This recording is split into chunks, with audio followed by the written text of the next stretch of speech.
qui est dans nzela na ye nde tozwaki mwa lisungi. Alors on a commenté la siko on a perdre ye lisusu na kokaki yango te.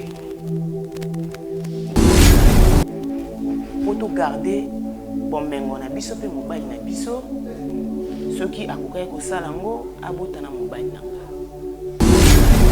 Wana na petite sœur na yo, Petite sœur na ngai propre. donc elle est Et puis na part Nathalie abina benga kina no papa ndinga donc akokaki te. Pourquoi yo zotambusa makanisi na yo belé na moment où oza bien oza bon. Webi ke mbongo répondre na nyonso. Na mbongo to kosomba mwana et oza na mo facile. C'est comme si makila na ye bande ko beta penza te na ngai. Mona komi na ba réaction moko boye donc akomona nga lokola elo moko ezangi tina mbaka boye nga moko oyo na ndimi pasi wana oyo na vandi na mobali na ngai tinde nga koti na mabele mwana na bénéficier na nyonso donc vraiment bosunga ngai voilà. Il y a des choses. Quand je dis qu'il y a des choses super là, il y a des choses de...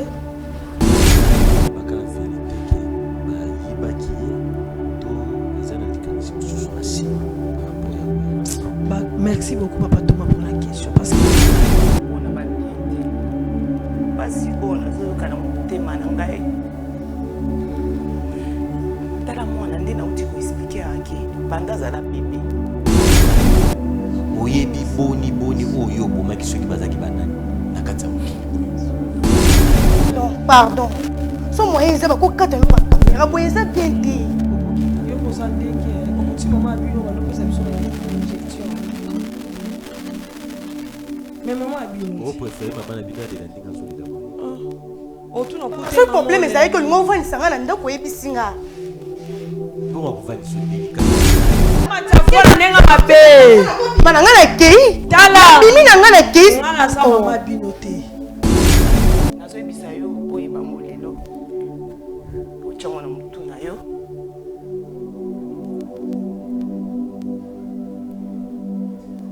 ke ngai nazala mama na yo te tika ngai s'il te plaît mama eza te ke mpona boya kopesa yo mbongo to osalanga bamakambo nyonso olingi osalanga yango wana nde namoni po oyeba mama eske bino moko nebi te pardon mama ebi ti boyebi botuna ye nani makambo nyonso oloba abikele ndenge nini babe ya testament ya komisi yo bo nde yo boyi na yo mama pasa yo opesanga yesu mama tikala mama mama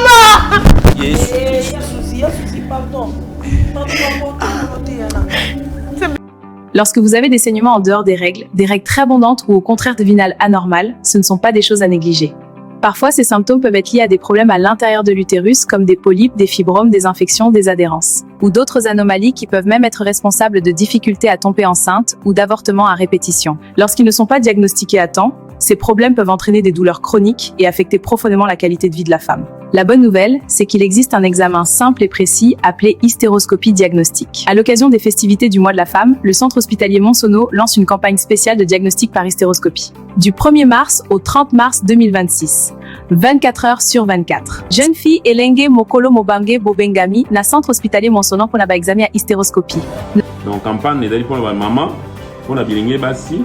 O bazali na problème to bokono o natangi omona makila ebele na tango ya ba règle omona makila moke to mokolo moke na tango ya ba règle bandeko basopaka zemi de façon répétée ba avortement bandeko bazana ba douleur na libumu ba douleur o esilaka te pasi na se ya libumu tobengisi bino na campagne toza kolancer kobanda mokolo le 1er mars kino le 31 mars ya mbula o toza 2026. Nos contacts plus 243 896 767 961 ou encore plus 243 829 853 318.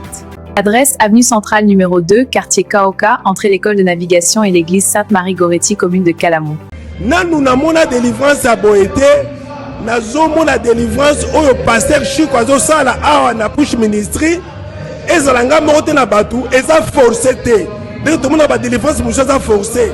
Nazomona nini démon zubi melanzoto ya mutu facilement et puis azoloba donc ezokamwisa ngai naza na esengo mingi metango tozoya awa solution ezozala dans l'immédiat yanga na kumbisi nzambe na mingi nde na découvrir ministère Nandi ma papa pata shiko makapo asala pola ngai yebe asala kanzamba abanga baenza kana na kaya basu na pota munene ba image ezali na pota kasa kuja aka pata shiko pota ngai sila basu ekauka penze masala pe ngato na ba passe na pota pe pota zo ki batin belé sila raté et cela ta ba dessin ekauka raté donc ton na tonga pasteur asima ezaka ba service ni ya lavage de pieds donc na kota na bassin wana bassin panzana to bassin panzana to na assemblée la pour langa sur la limite dans be pote sile kauka. Tu verras la main de Dieu. Si l'hôpital bata bokoko ba pasteur ndeka ndenge mais atoka bokokaite donc nika na push ndepina donc isimbaki ndaka na TV tandaka na TV apporter frère ici natali kamwa bonda sermo aya ko sel ko za ko vime tant bonda ngabe kana ngabe. Pour votre conseil spirituel, consultation prophétique, délivrance, prière. Appelez apôtre Chico à Poam sur +1 678 206 65 35. Ngabe zanaka na foi que pasteur ko sala simingai na obika. Donc pena yaga pe awa, ton pena pe awa pe ton do abondela pona ngai, siko na kuma ben siko sava. Ministère Push Bengan à +1 678 206 65 35. Bana ya France mobimba shalom. Nouvelle ezali ya malamu. Na kozala na bino à partir ya le 7 mars ti le 14 mars kati na Paris. Pour na ba délivrance ya moko na moko koleka en privé. Des fois ezalaka très important. Ya ko sala ba délivrance en privé. Pour na ko permettre biso ko kota profondeur ya problème na yo. Pe source ya problème na yo. To kota ki profondeur pour na bana autiste. Babika ki to kota ki mobino pour na bato ya sans papier. Bazui ba papier. To kotaki profondeur pour na bata maladi ba bikaki binombo ko botala ba témoignage.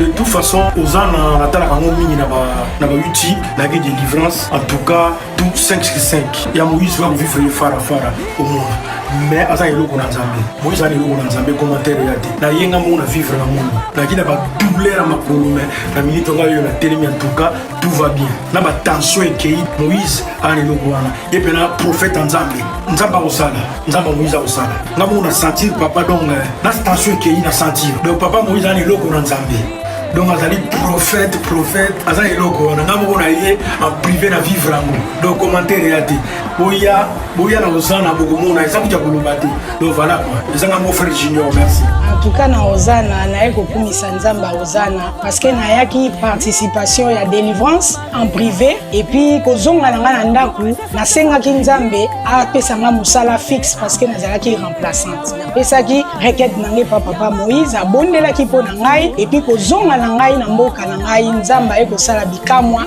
kaka muninga tozala naye alobiye azongi mboka na ye a préféré aumela kuna atiki poste na ye balobi madame yo pe ka mutozo remplacer ye Nzamba ozana o na yaki kosambela o na yaki koluka délivrance asali changement ya poste na facilité nyonso yango na ye kotatola Nzambe wana Bible lobi soki Nzamba saleli yo il faut opesa témoignage yango édifier peuple na kati ya ozana na okumisa Nzambe ya papa na nga Moïse azwa lokumu kembo masanjoli na miracle o ya sali kati na bomo ina ngai pona ba oyo balingi koza ba place pona délivrance privée contacter Mama Thérèse Matondo boya ebele mokolo wana mingi kati na bino bakobika bana ya autiste bakobika bato ya sans papier bakozwa bato ya maladi bakobika bobenga po batia bino na liste ya délivrance le 7 mars et le 14 mars nazozela bino na moto balingami kati na nkolo nde bomoninga bo ça fait 8 ans nakanga masuba te masuba ekanga te to soma na yoki posa masuba il faut que non c'est-à-dire nakoko kokanga masuba te même pendant 2-3 minutes et obimaka ke bimi mbala moko ebesibila mananga nyonso mais nzambe asali naleki na délivrance epai ya papa prophète Moïse Makoma. Papa prophète Moïse Makoma a bondeli po na ngai et le même jour à la même seconde masuba ezotanga susute nde bomo nanga bo masuba ezotanga susute. Gloire et louange à toi Seigneur Jésus-Christ de Nazareth. Il y a Hosanna ministre international. Il y a Papa Moïse Makoma. Bonjour, bonsoir mesdames et messieurs, bienvenue à votre émission. Cette émission qui vous ressemble, l'émission Ekokai na yo, Ekokai na ngai. Massivement aimez, likez, partagez, vous ne serez pas déçus. Tu vas être dans 4 émissions. Oh bravo Jésus. Jésus-Christ Ndazali le nombre 1, Ndazali sponsor officiel numéro 1 na 4 nabiso. Mingi pende akolobezaka na 4 ya kolo yesu te bakate tozongisele pe matondi ponde ya bongi penda nde na lokumu pe na masanzoli o esengeli totombola ye tongo midi pe pourquoi nzamba pambola bandengo na biso nyonso to balanda biso un peu partout dans le monde. Que Dieu vous bénisse abondamment. Nzamba lega na opambola bino botara biso un peu partout. Des fois bobenga biso borotuna biso mituna maman etili kambo esuka ki lolenge nini pourquoi ndeko abimaki pourquoi bopesa biso basuicité. Bien aimé le Seigneur, moi je pense que les problèmes c'est le fond, les problèmes c'est nous. Le fond est nous, c'est-à-dire na simbino biso. Bateau tozu no courage te ya roya na plateau ya roki na betongo eza non loin ya ba quartier pe ya ba commune na biso koke ko renoncer na mabeno soto sala ndeko akoyi ko boma moto akoyi ko simba kisi akoyi ko tia poison akoyi boto ya libala mutu akoyi pe ko yina pe asali loko moko pe a comprendre te pourquoi sali yango mazu courage roya mais yo sala ko le kae au moment cette personne entreprise au tia poison. Au yina batu sans raison. Hypocrisie chaque jour n'attend me dit pourquoi ma pasteur prophétesse ceux qui va bien encore une simbalo la mais chaque jour n'anda kuno tonga batu. Ce qui muto aye ko beta maramba vie na ye. C'est-à-dire que aye ko lo maman aye moninga ne na saboye na saki kinduma na saliboye. Ce qui ande ko na pesi mu Congo. Yo ye basiya mususu okutu bazata na asi la spiritualité te oto benga bango ba bébé spirituel bandi ko ebisa bango makamwa ndeko. Attention, répands-toi, fais attention. Est-ce que nzambe kanda lobela rayo comment ndako musala nzambe ko komanda ku place batu batongaka comment ndako musala nzambe place Yesu akitaka tongo midi poko mais musala na tonga bandimi c'est repentir. Au moment où iba bato ebele lelo baza na balabala bano abitike misu baza ba orphelin te hein misu baza parce que papa moko azaki na musala songolo pakala mais yo na jalousie na wana musala wana parce que ozana na tata wana otela ki poison ina ki oyiba ki ochola ki osaki biloko no sokora ko sala papa na tikali par terre o aso charge bana te bana batelengani baza na balabala. C'est pas tous les enfants qui sont dans la rue aujourd'hui, ce sont des orphelins. Je dis des choses où je maîtrise. Répands-toi. C'est confesser. Et vous allez mal à mon Luka basala nzambe basa tout autour de toi. Obisika nyoso bazali. Renoncer na mabe. Et vous allez mal à mon so moni pe que basali ya bravo Jésus va resunga yo. Oye. Toze belé. Merci beaucoup à Pasteur Bienvenue pour l'assistance de cette émission. Merci à tout le monde, tous les serviteurs. Au bord les canards, nous sommes pas pour la vie. Nous avons au bord les canards d'émission à bravo Jésus, derrière les masques, nous sommes pas pour la vie. Faut bien vous comprendre ma bé.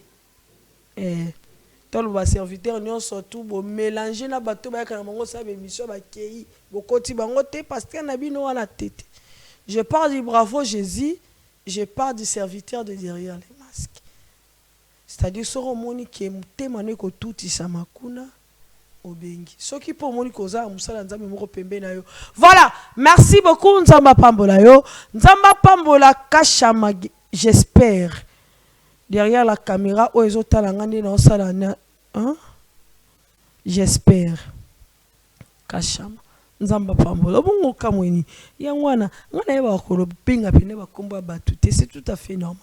Nzamba pambola papa Zara Kapita derrière la réalisation de cette émission, et pourquoi pas papa Elis Nanduku, et pourquoi pas à tout le monde, pourquoi pas Israël.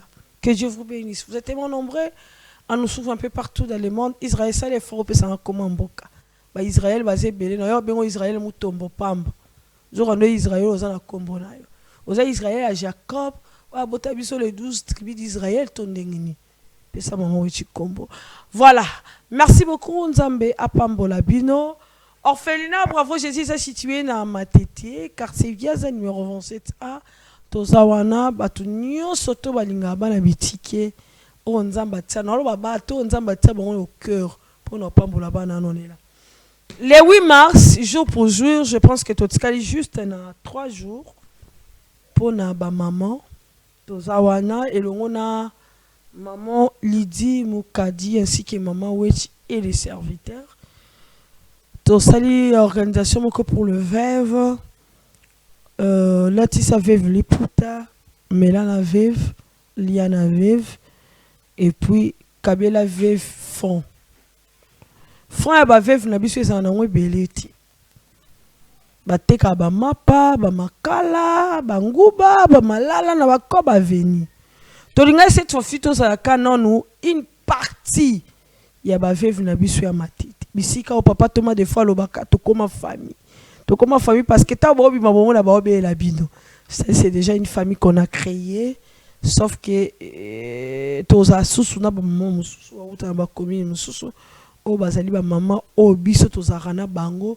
Au bazaba membre effectif, il y a Bravo Jésus, non seulement Bravo Jésus, mais chez Bisso Télévision, au papa Mike Moukadi, autrement dit Chic Moukadi, ainsi que maman Lydie Moukadi, au Bazaka toujours accompagné avec le serviteur de Dieu.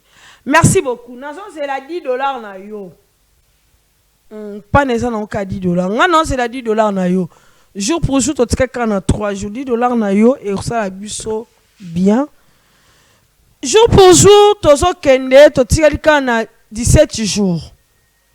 Pour na Lubumbashi, batoto akatanga. Non, c'est ngabino se mobiliser vraiment na Lubumbashi. Ba village non c'est ça tout autour ya Lubumbashi na maîtrise na ngote mais na sengi na bino boya. Toza na déjà parti. Séminaire est les 25. Les 25 mars, c'est qu'on tombe mercredi. Les 26, c'est ça, juste au chité qu'on tombe jeudi. Alors, venez nombreux. Vous ne serez pas déçus. Je pense que Dieu sera au rendez-vous. Papa Thomas, j'ai dit shalom. Vous allez bien? En forme? Oui, en forme. Malgré l'énergie vitale, ils ont un peu épuisé, mais énergie spirituelle, ça va. D'accord. Vital les alliés, je comprends. Tout banana va vivre pas ça ici. Mais il y a d'autres sols qui dernièrement pour le moment va vivre vite. À propos le 8 mars. Ok. Ah, Seigneur Jésus. Nzamba pambola papa moko azana couple mo bazana États-Unis. Pour na part na bango déjà ndenge babengaki ndenge basombeli moya ba mama avec une partie à Maputa. En tout cas nzamba mona apesa inga kombo ne na bosanaki te baza moi pe belé aussi basi ba contribuer yo ndeko tikali. En tout cas toza na bosenga ya lisungi na yo tolingi journée wana mama wetu webi ke lipamboli ya mpaka ezaka na mpifo makasi likolo ya vie ya mutu. Très bien. C'est pour cela ya momo ina ba famille belé omona mwana avant akende kosala likambo azaka na bosenga koko nanga na yebi ye malamu soki alobi nanga liloba moko kaka na komona yango pe kobika na kati ya vie nanga Pourquoi tu bêtis c'était na oe tangi ba veuve? Parce que la Bible explique clairement qui est veuve et que âge nini autori kotanga muta bengami veuve. Très bien. C'est biblique, hein? C'est biblique.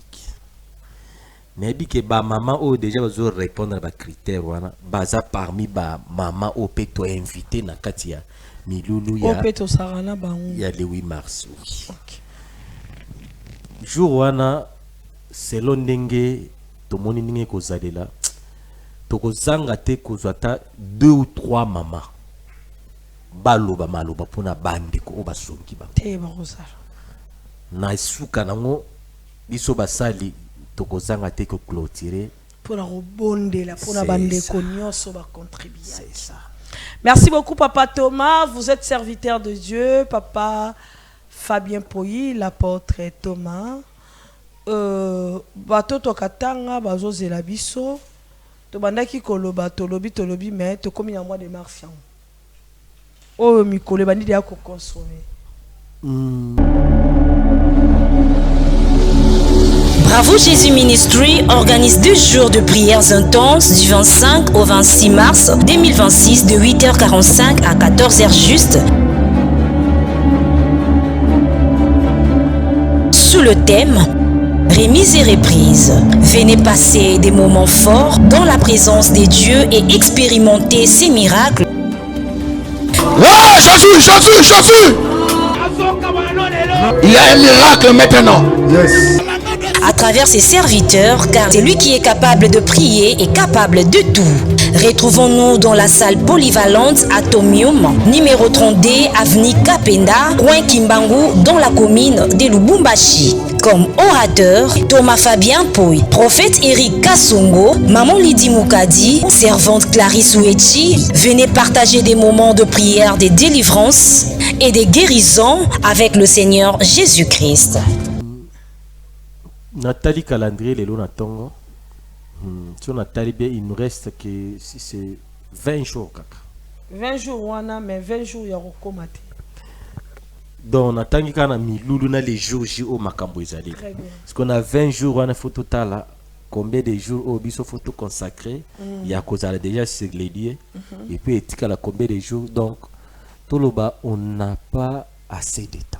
Makamsu est belé zalaka muto azui rendez-vous na nzambe nzambe azaka ya présent pe accroché na calendrier na bi oui accroché na calendrier na bi muto na kera na lilingi nanga oyo azalo kolanga muto asali réunion moko o ngai na kozala rendez-vous ngani na kozala o azali vénérer na jour wango aponi jour oyo po ngai na tombwama. C'est qui n'a cause à la wana. Oh, nyon soit na milelo. C'est que ceux qui aillent pour n'anganzambi. C'est que à cause de la solution à problème n'est. N'a bien de comme sous soit koyoka neti le quoi ngai ndé mutonami bengi nzambe. Tenga nzambe tezakaka lolenge ya koloba déjà na lati maloba lokola nzambe. Mais naza nzambe te. Très bien. Muto akuya au rendez-vous ya milulu ya bravo Jésus. Et puis oyo pe akotia loboko ne na pati pour na milulu ango.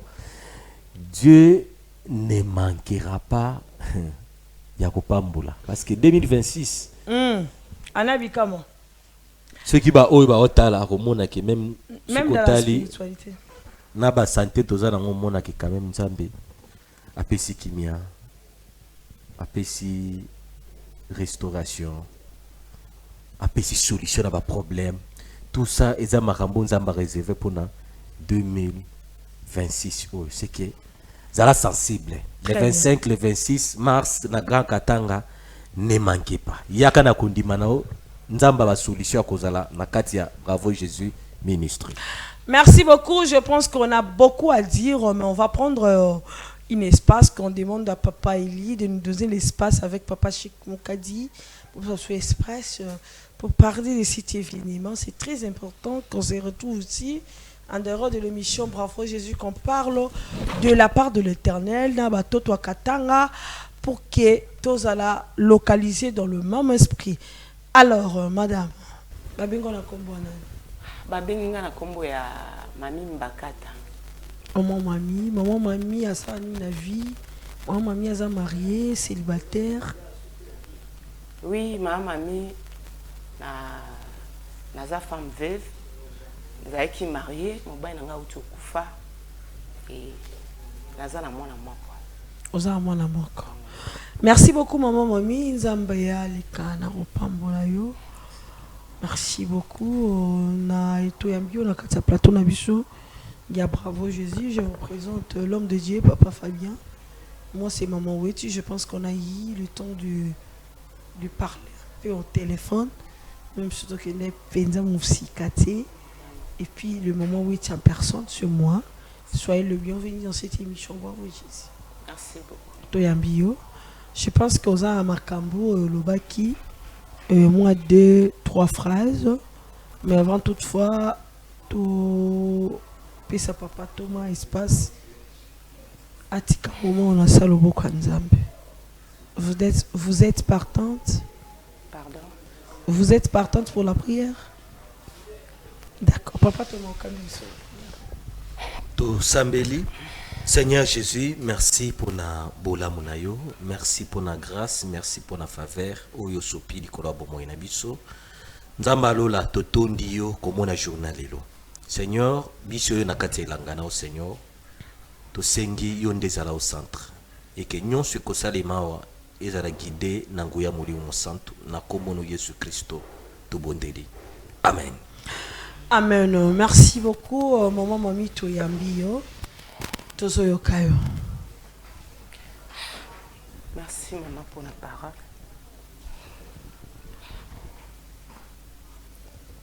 Eloko miminga wa eza lisolo ya vie na nga moko. Tellement na bundani nango naomona te na bandela wapi. Alors tellement na landaka bino na télé nde na décidé ki nakoma abomika osunga ngai. Kandi na utoyisa bino ki naza femme veuve. Parcours na nga nde na bandai kokola ebika biso ba basi nazaki na mwa ba vie o nazaki nango. Alors na nzela ya ba vie wana na longola soki 3e boye. Alors mi balé eleka bien.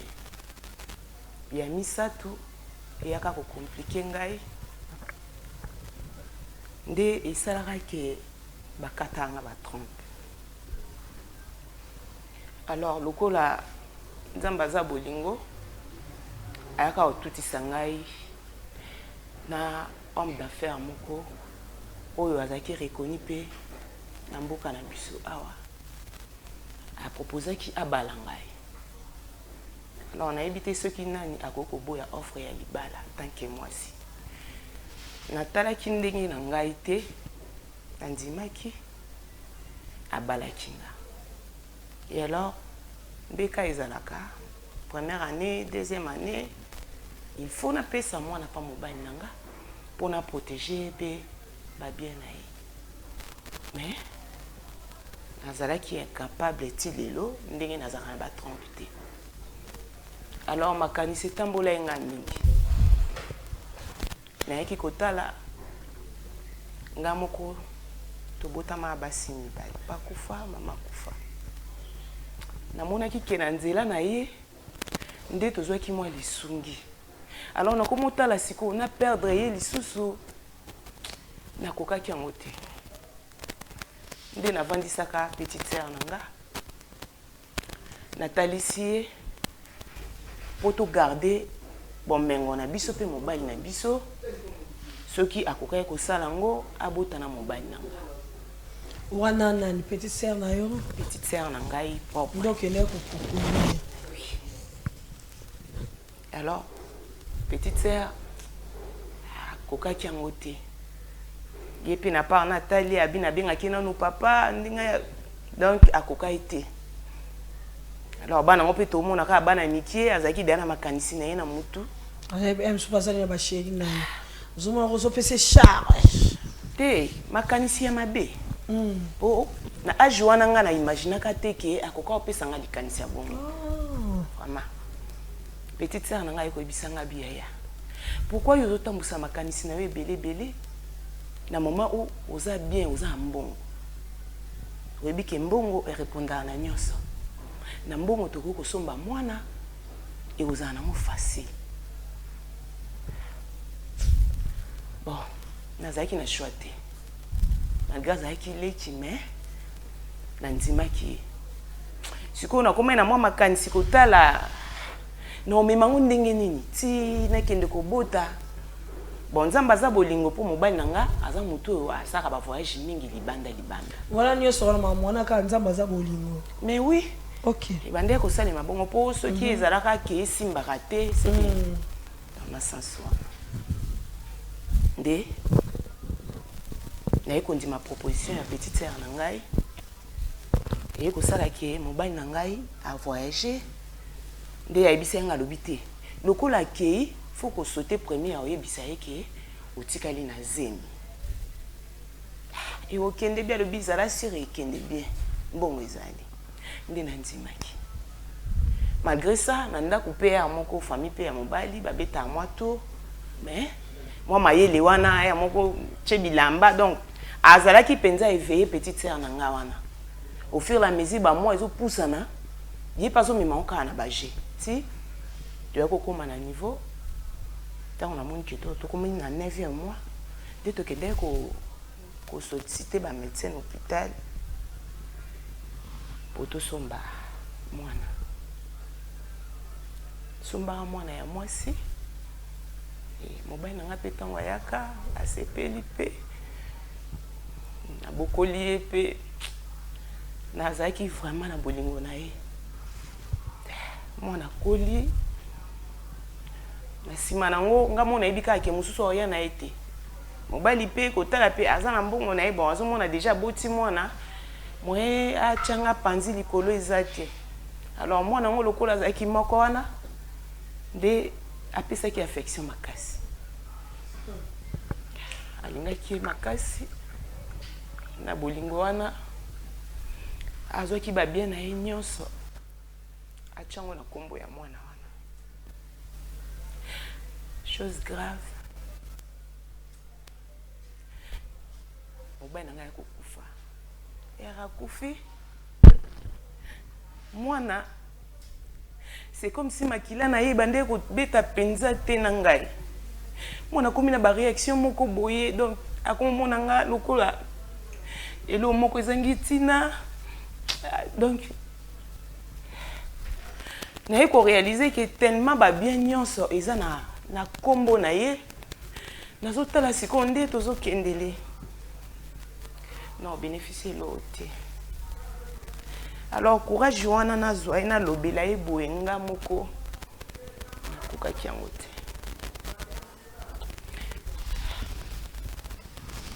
Yango epousse nga pembeni na bino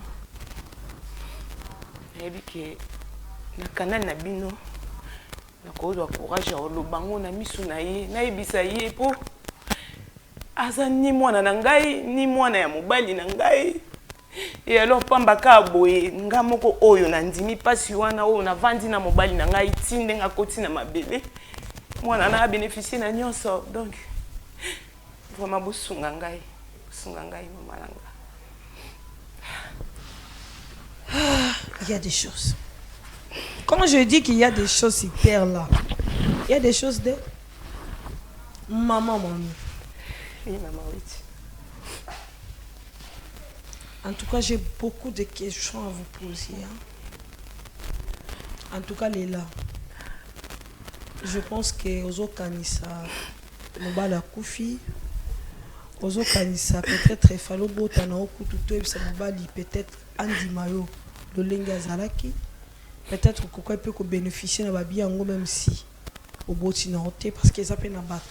La Botana la maman pété, bazo va bénéficier. Vous avez regretté beaucoup de choses. En tout cas, nos pexama y a mis sur nos coquitate. On dit que l'autre il y a oublié mis rien. Nous avons passé. Passé ma casse au salanga po. Imaginez non moi na oyo na zui bébé o ayebi maman na été ayebi papa na été ayebi kangai. Daza bo ayebi loté. Ayebi le côté. C'est tellement intéressant.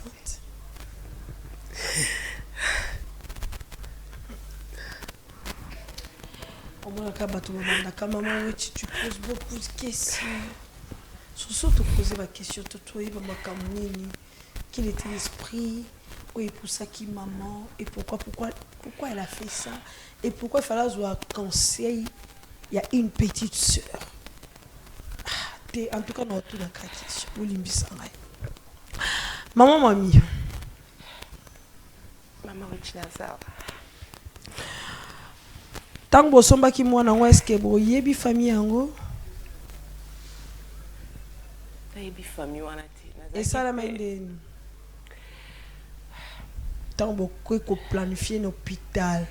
Et là, on est salamaki pour famille qui mwana na bango lolo peut-être balelaka peut-être balubabaye baka ki mwana na bango akufa je ne sais pas excuse ni ba médecin to ba aide ba femme sage oui ba to ba bota ba femme sage ba pesa explication ya moi sur aza propriétaire ya mwana mama wechi mokili na makambo OK tango basala nzambe bazolo bake batu bazoteka batu minimo ya batu pona mbongo eza vrai esalema soin oko imaginer te nga na sola na ba médecin to na expliquer bango kana ngai boye bango nde babisanga sala kinya batu ninga kaka yazala mwasi to mobali te na ebisa bango naza na posa mwana mwasi. Alors, o ekate makambo zela ekambongo nanga. Na tikala komona ni mama ya mwana o ya bota mwana wana. Ouais. Na ebiete, na ebi pe papa ya mwana wana te. Pesa ekambongo apisinga mwana papa wa médecin. Mais quand même aux autres se souvenir le nom du médecin. Maman oui. Pardon. J'ai passé déjà 25 ans. Hôpital au Kendeki. Commune. Mais quand même, oui. Tu n'as pas dit que photo kotawana so kitina ezate non. Mais quand même n'a tout le romoko eza peut-être pourquoi la tout et pourquoi il fallait kakao ka conseil à petite sœur. L'esprit c'était quoi d'aller proposer à ta sœur à votre mobile no et du coup une sœur, une petite sœur après son conseil moi qui va côté cabana. Donc beaucoup sont babana plutôt. Merci maman. Non oui biso OK les bossu ya des camps. Mutu a perdre qui bon mutu na ye. Si vous avez un problème, vous pouvez expliquer à moi na autre azo saka na mabele. Donc nazala qui vraiment limité et puis na tina collabo nazala na ba camarade. Petite sœur na ngai azaki lokwa moninga na nga. Nyoso ya ngai talaki mama tika nga na ye. Donc tellement na lingaka ye makasi na yoka ka epetro.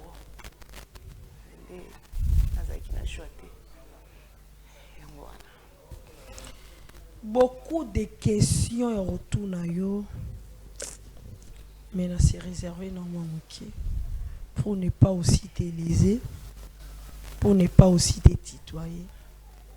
Nazarana boninga te, nzambe na ngai, moninga mi malamu, aninga kapona bosuite. Yango na yembi la loyembo papa Thomas okolo bandi polende ko solo ya bolingo. Merci pour la maloba. Une question où il faut tourner à maman ami avant d'appeler ça likanishna par rapport à problème là. Souci na weza nini mwana ayebaka vérité ke ba yibakiye to ezana likanisi mususu na sima par rapport ya koya na ba. Merci beaucoup papa Thomas pour la question parce que eza makambo ezebela koto. Papa Thomas. Oui. ezalaki penza souci na ngai te ki mwana wana ayeba vérité wana vraiment etikala ozala souci na ngai te epuis ti lelo ndenge nazosala yango kaka po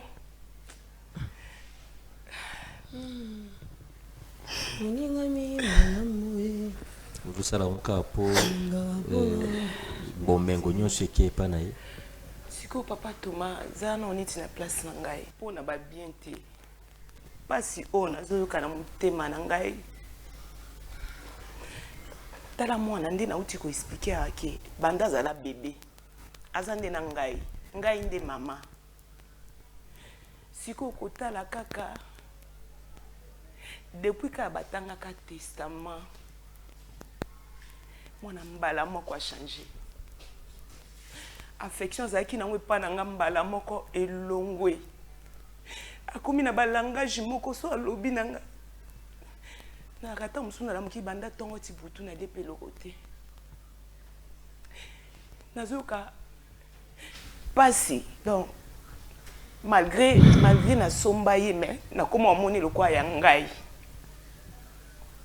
sikoyo babien kaka nde ye kokabola biso ebalusi mwana komi nayebi te soki alota nga na butu soki ndenge nini vraiment nazoyeba te nasala. Maman, c'est bien, mais souci primordial les amis. Tu es lésé parce qu'il va tirer le monde là-bas bien. Maman oui. Nakokai nanga pe kotikela yango. Okokai pe. Nakokai ki kosala yango. Soki kaka ye azalaki kaka mwana pa na ngai. Mais façon oyo amemeli ngai nazokoka te nga ndeko na yo. So ozomona nga boso bamona motema motu. Moi nde motema na ngai ezotanga makila na mai na mama oyo. Sikoyo natali niveau tokomeli oyo. Te. C'est mieux. Nga moko kolo mbongo wana na bénéficier ata mokie. Pe kotala famille ya mobali na nga sikoyo. Place naza pe lisusu na pasi. Ti bayoka kango ke mwana ngo. Ah. Oh Yesu. Alingaka pona bozuite. Yango na yembi na lo yembo. Vous pouvez continuer. Maman. Webi. Kolera non na minute et retrouver solution à ta côté na problème au salon. Parce que c'est un problème très complexe. Charlie Cambozano. Tu sais, Dengue Balouba, qu'il est bien mal acquis, ne profite jamais. Il y a des problèmes au Koué. Il y a des gens qui ont moi nango ou adopté yatana orphelinat. Gage wana peut-être oyo bimisi pour na kosomba mwana to kozwa mwana na orphelinat elingi zala légalisé d'office même affection elingi zala na kati. Siko ya point na o ezaki bo sali ba magui. Obozwa mwana na ebité na lignée na bango ce qui peut azalaki seule héritière ya libota wana to yebité na minute to yebité quelles sont les paroles ou ebimaki les jours mwana wana na mécanisme basala po abim alo parents ne ba mona ke azai souté aya na maboko na yo tout ça eko sala cassure na connexion ya mère et fille entre nous parce que on a tant vie mwana abota mene pe na baboti mususu mais vu que procédure ya kozwa mwana ezaki nango légalisé ezaki nango aux yeux de tous mais omoni pena ke mwana koli ceux qui ba yebiso ke mwana azaka mwana ya mama ote moyo ndimeza te très bien siko ya yo tellement muyibi ezaki na kati ezaki limité papa na ngai wana mensonge ezaki na kati Ok, biso en tant que bana nzambe, Yesu ye moko yebisi biso que il est le chemin, la vérité, oui, ezali opposant. Il y a mensonge au bout. Yesu mabe na yango wana tala penza wa mama o nga na passé. Yesu akoka otala ngai te. Wana condamné. Merci maman chitikelanga na bonga mana mpona ye. Olobi na batangu ya pasi Yesu akoka kotala ote. Ngata yo moko papa. Asalinga ngolo apesinga libala bien. Malgré kasi te ya mama. Asali yo ngolo apesio libala ya bien. Mais naba oyo bomaki auparavant, qu'est-ce que tu as fait na kati ya vie na yo? Parce que nzamba oloba na Jérémie ayebisi eke tango ozalaki na masse informe na kati ya libuma mama na yo nayebaki yo. Oyebi boni oyo bomaki soki bazaki banani na kati ya mokili oyo. Ozanga koyeba papa la ngai. Mais yo oza na temps ya kokondane nzambe ta. Yo ndenge oza boye yo oza mutu malgré libala wana eyaki ozaki mutu il faut tout temps osengaka miséricorde ya nzambe likolo na yo. Parce que muyibi munguna na biso satana yalukaka bisika mwa fenêtre eza kofungwama ata bokange les portes yalukaka mwa fenêtre eza ya kofungwama po aluka enchaîner lisusu mutu makasi na kati omoni nde bisiko place yango azolinga siko andesir yo motema okomotuna nzamba azomona pasi wana te qui te dit que oyo lekani nango eza pasi kozanga mwana oza sûr que eza pasi na tangelo histoire ata ya mutu moko o quand même oyebi histoire na ye Sarah aboti na âge nini problème ezali ce sont des pratiques oyo lekani nango yango ne commission na situation oyo parce que ceux qui bana wana nitsoki bazemi quelque soit le lenge ba yela ki soki obatira ki bango olingo koma na situation ote la condition ya vie papa la ngai condition ya vie condition ya vie Matthieu ezolo bien que la vie est plus fort que les kabutu na nyonso to mona kana mokili eza mieux que les kana bilamba eza mieux que les kabiloko kolia ka vie o to mona ce que imaginer au hôtel ce qui combien la kata mokili mama hein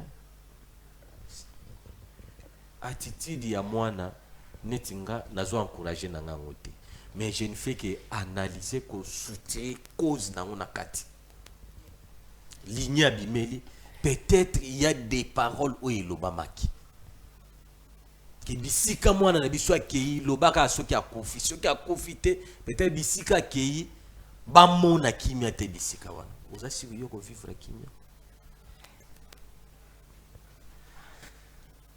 Bon, en ce qui concerne héritage ya mwana,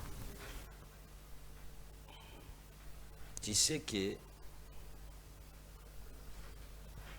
ndenge mwana azaki na destin na ye par rapport ya famille na bango nzambe pas utiliser pour créer les mwana destiné mosusu peut-être kokola na ye s'occuper to landeli pe na famille na bango peut-être alinga azala ne pe na mbongo wana te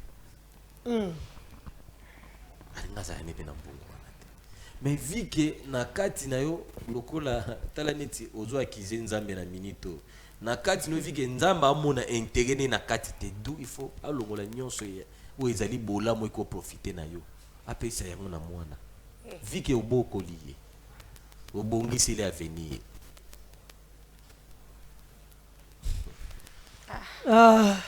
tokosenga mwana iko dépendre na lulenge na ye ya motema ya bolamu o mwana zana msusu akokanisa upona héritage bame okotela nga ndeko parce que au départ na kati ya nyonso oyo ezaki na kati vike o utiliser astuce ya mwana mpona kobatela bomema or vie ya mutu etikala jamais kozala egani na bomengo moko ya mokili.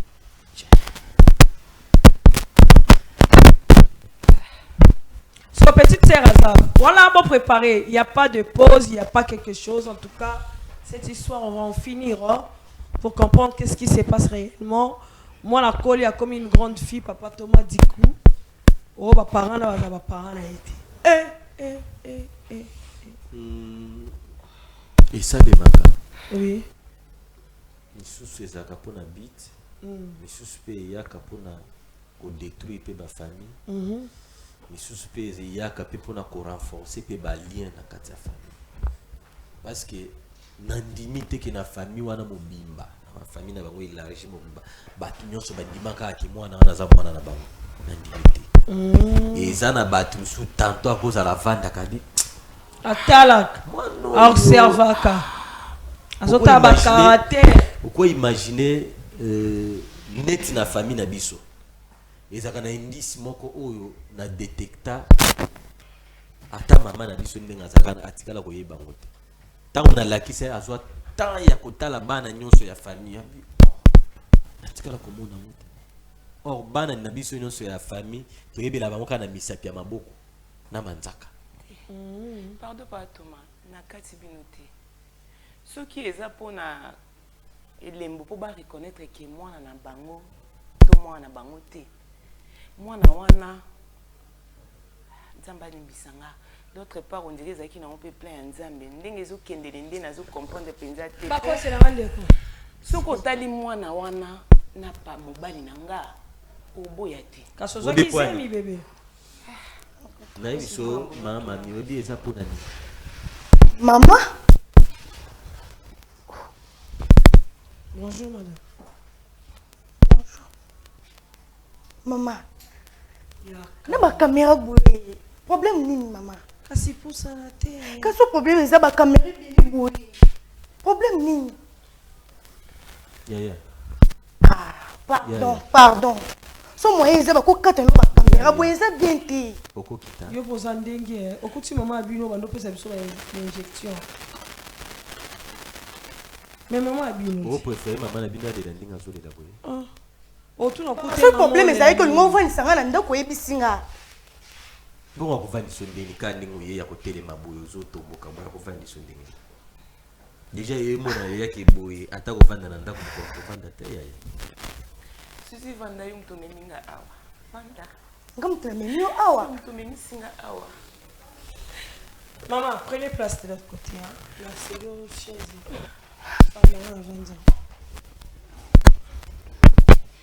ouais kokabela nga saki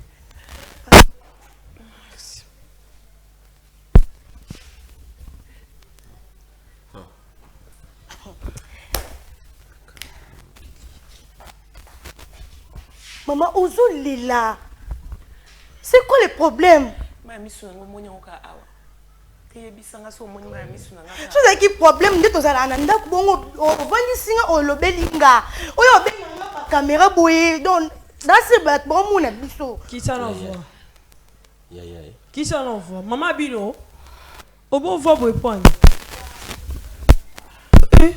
olingaka mpe mama na bino ndingaki aza mama nanga olingaki azaka mama na oui ok ozalaka mpe na susi na ye mais apparemment biso tomoni yango te tomoni yango te ekoteli no ezomonana kaka nasala kaka mpo nasala kaka soki ozalaki na susi ya mama na bino biso oyebi biso te okuti ye na miso ya bapaya luka ata oyeba te pourkui azolela epuis likolo nango azolela boye non ndenge mama problème ezali Seigneur Jésus mama nazotuna yo kasi problème yango eza nini mama pardon nazotuna mama ya biso problème yango eza nini okoka kovandisela nga na ndako ti omemi nga ti awa mokili mobimba monanga oyopetika kolelalela kende droit obi wana azomanke okokaya makambo onda asala na ndako ka yango okokengele te teo matafona ndenge mabe mana nga na ekei tala bimi na nga na ekei nga naza mama bino te moni biso nde tovanda na papa aza mosala nzambe toza mama ya bino te par respect avec beaucoup de dignité. Olingaki na yo ka sonyo no zo ka na minute. O ba salanga boye. To sali oloro te to sengi na étant qu'un enfant, étant que la fille de ta maman, pour se calmer beaucoup.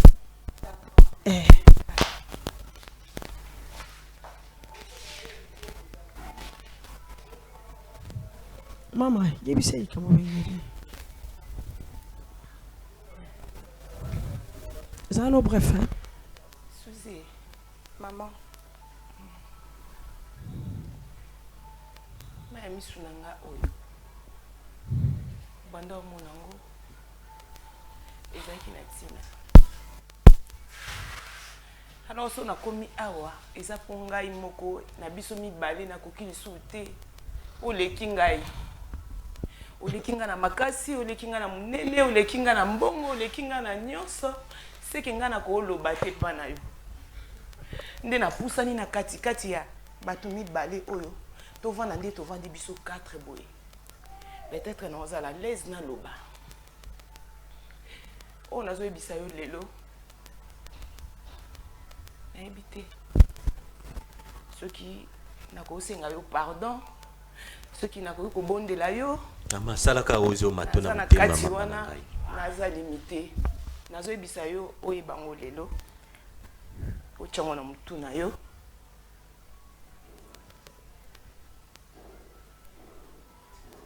Kengai nazala mama na yo te.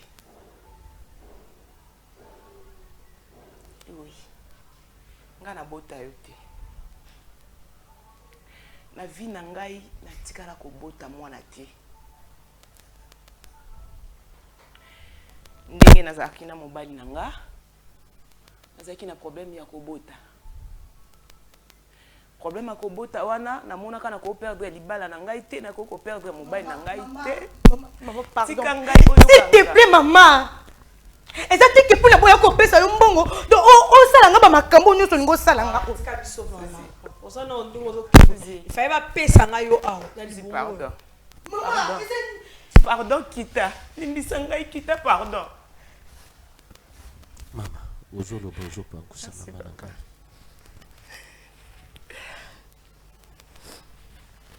Kande na lobi. Oza mwana ngai te ni ya mobali na ngai o ubandai ko benga papa. Nazaki na problème ya kobota na mone pona batela libala na nga pe mobali na ngai na bomengo ya mobali na nga nde pusaka ngai nakende kosomba yo. Nayebi tata na yo te, nayebi mama oyo abota yo te, nasombaka yo na mbongo na maternité. Les jours oyo botami nde les jours nga nasombaka yo. Alors ndenge nazala na yo oyeba ngai mama, ndenge okomi ti ndenge okomi lelo oyo, ndenge okomi banda ndenge kaka batangela yo testament obosana na yo okoma ndenge oyo okoma lelo. Alors lokola déjà olekinga ozwi nyonso la chance na yo oyaki nango. Alors namonaki ke pasi oyo eza na kati na ngai. Maman, s'il te plaît, s'il te plaît. Ya kozala mwana ndenge. Maman, écoute-moi, maman. Eza lisusu te. Pardon, pardon. Débité, je suis besoin de comprendre ma maman. Tozo comprendre yaya. Maman. Débité, ozo sala ngo pona boye ko pesa yo mbongo to ndenge nini. To olingo yo kisanga sonyo, olingo yo kisanga onyoso. Mama, est-ce que vous avez makambu yo loba? Ezanga mwana na yo mama. Nazanga moko. Nayebi makambu nazo loba. Suzi. Na boyi nde bokoma ko benga na déjà na petite sœur na ngai. Ndenge ya zaka likolo na mona déjà zo kende mabe. Alors kota la peine ndenge yo memeli yango. Façon oyo memeli yango wana. Ebite Suzi, soko lote na butu. So ba kolo na yo ba yaki kotalisa yo na butu. Na yebite ndenge okomi na nga wana. Yango wana nde. Na moni po.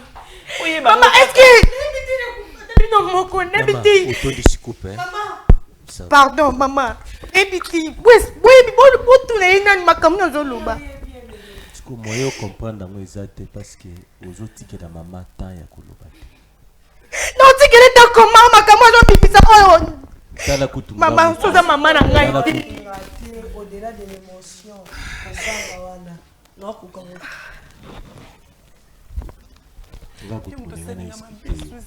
tobandi koboya ngai nasali yo nini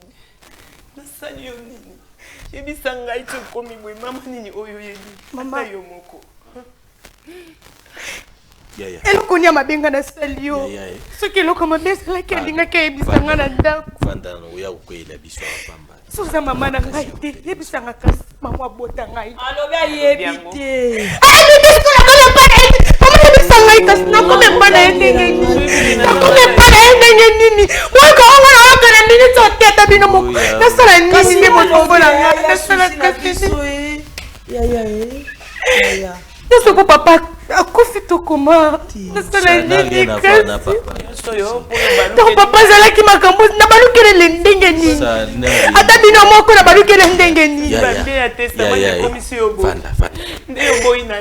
mama pasa yo opesanga yesu mama tikana mama Yesu, pardon pardon mali Alex nanga sata mama ngai komaki pala ndenge nini asombi ngai ayokana bato hôpital donc c'est-à-dire bazui na ba semaine za mambo esali makala il y a 25 ans qui a somba qui au hôpital donc là ba parents na yo papa to maman aboti yo ba yibi pe ya banda na soki ozape la bomoi soki ba médecin ba yebisaka ba parents no nini yepe ayebi na été oh ya yebi kana mukuse yango moninga tango yaki na tunaki est-ce hôpital ngozo yeba est-ce que médecin waza na bon moi Alex tanga kasi baboti na ngai na mona toki nonga na ba pasi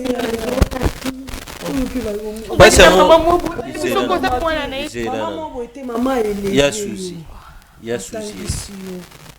azuli na pesio soki miliki bapongi akati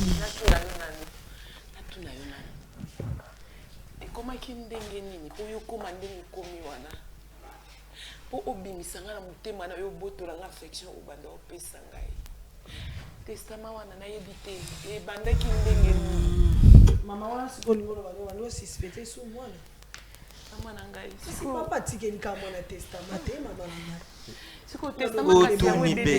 otuni question mpona nini mwana bakokani na papa mama bamokozala motima mabe po epona nini eza leki na ye ya mwasi leki na ya mwasi wana no makambo nyonso ye mpona nini kasi enda pesa makambo nyonso soki bozo comprendre te so mpe mama fonde likambo parceke ngati sikoyo nazondima yango te makambo nyonso euti okoimagine papa okufi loko batengelanga batestament na karte ebele ya mbongo napesa petite sœur na ye ta mosu yango wana ekozala ye kasi intérêt yango wana po petite sœur moto apesaka ide basombola hôpital yango petite sœur aza aposa part na ye naza na papa ti naza na kote naza na moi je te comprends soki batika kokola na famille na yo mosu nalingai nazala na mama na ngai papa mpona nini mapokokozela motima makasi boye au-delà de tout bosoke mono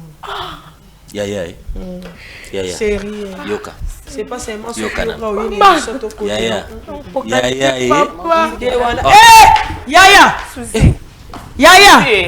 Suzy pardon Suzy pardon ko sa Suzy ngande mama la muka Suzy ya Suzy eza lokuta la muka pardon faut couper mon pépé Suzy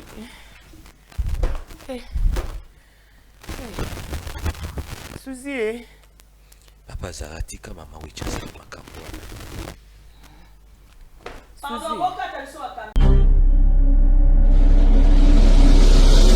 Bravo Jésus Ministry organise 2 jours de prières intenses du 25 au 26 mars 2026 de 8h45 à 14h juste. Sous le thème Remise et reprise. Venez passer des moments forts dans la présence des dieux et expérimenter ces miracles. Jésus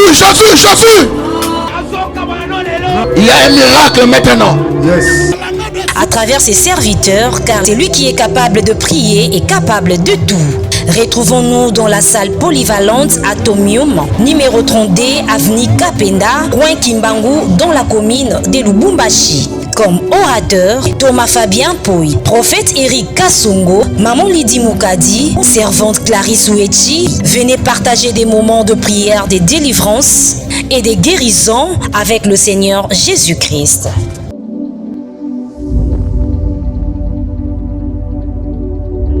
Juduric House, nulle part ailleurs, Katia Lubumbashi, la Golf Plateau, avenue Abidjan, numéro 18.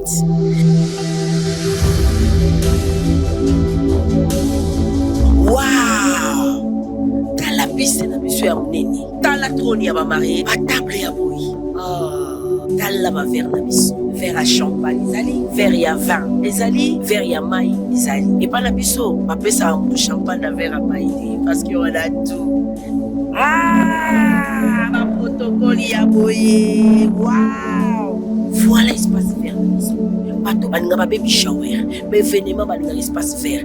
Dans l'endroit na biso, on a ba événement nyonso, ba conférence, ba mariage, ba fête de baptême, ba communion, ba retrait de day, nyonso ka awa na Juduric House. En tout cas, bato ya ki, ba mariage na nyonso to. Parce que tous merci Juduric House.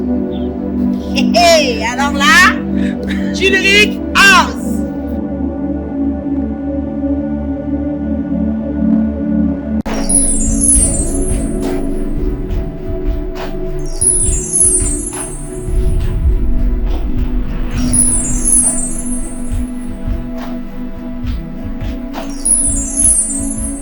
Tu peux prendre 7 ans, moi la vie.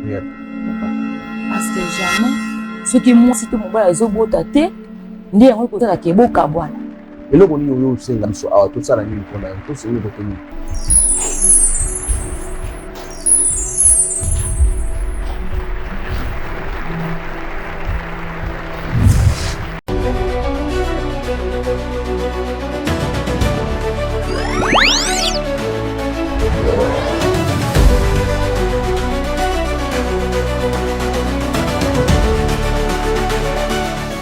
Chez Bissot Télévision, la chaîne qui vous ressemble.